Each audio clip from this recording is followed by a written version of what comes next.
Satu, pengertian kerjasama ekonomi internasional adalah suatu bentuk kerjasama yang dilakukan oleh para pelaku ekonomi antar negara satu dengan negara lain.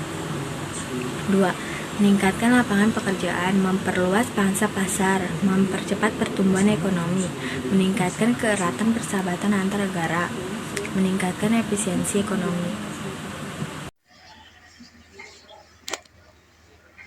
Dampak positif yaitu meningkatkan perekonomian, meningkatkan akses pasar, meningkatkan lapangan kerja.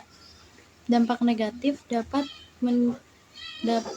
menyebabkan ketergantungan dengan negara lain antara teknologi atau modal. 4.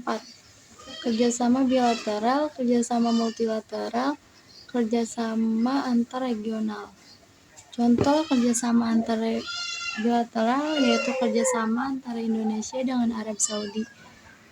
Kerjasama multilateral contohnya yang telah dilakukan oleh Indonesia adalah Perserikatan Bangsa-Bangsa Internasional. Dan contoh kerjasama antar regional yaitu kerjasama yang dibentuk oleh negara ASEAN yang disebut Economic Community.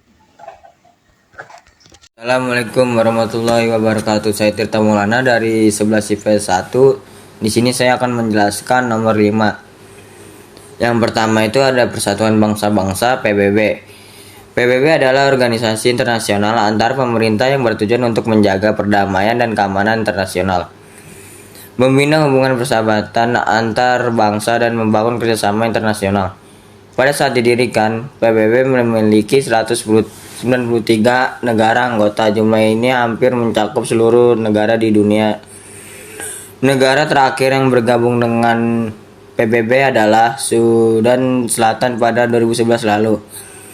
Indonesia menjadi anggota PBB pada tanggal 28 September 1950. Yang kedua itu ada ASEAN, yaitu kerjasama ekonomi antar negara di Asia Tenggara.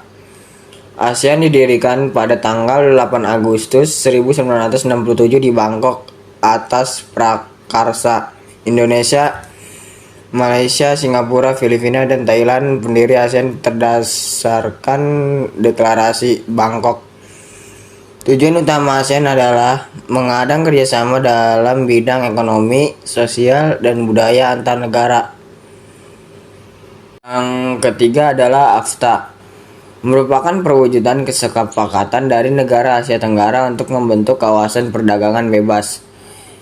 Dilakukan guna melakukan daya saing ekonomi kawasan regional ASEAN dengan menjadikan sebagai basis produksi dunia dan pasar regional bagi 500 juta warganya. Yang keempat ada APEC, kerjasama ekonomi ASEAN Pasifik yang terdiri dari negara yaitu negara-negara Asia Pasifik dan Amerika. APEC didirikan pada tanggal 1983 di Australia. Tujuan pendirian APEC adalah untuk mendorong pertumbuhan ekonomi dan meningkatkan kesejahteraan anggotanya. Yang kelima ada OPEC, yaitu kerjasama ekonomi yang dilakukan negara-negara pengekspor minyak. OPEC berdiri pada tanggal 14 September 1960 di Baghdad, Irak. Organisasi ini bertujuan mengatur produksi dan pemusara minyak di negara anggota sehingga menghindari dari persaingan yang tidak sehat, mengusahakan kestabilan harga minyak mentah dunia.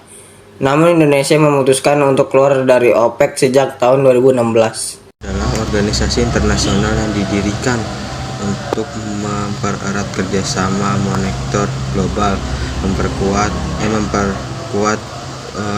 pertumbuhan ekonomi perdagangan internasional. Contohnya sukses meskipun kami menurunkan proyeksi pertumbuhan ekonomi di Indonesia.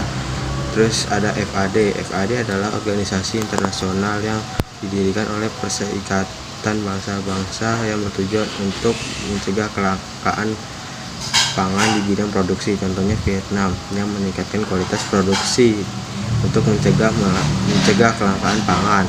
Yang ketiga ada ILO. ILO adalah organisasi lembaga yang menampung isu buruh internasional. Itu contohnya untuk untuk memperjuangkan keadilan sosial. Keempat ada UNIDO. UNIDO adalah organisasi yang dibentuk khusus oleh PBB yang bertujuan untuk mempercepat dan mempromosikan industrial untuk di negara berkembang. Contohnya yaitu dengan mengirimkan alat teknologi untuk negara berkembang.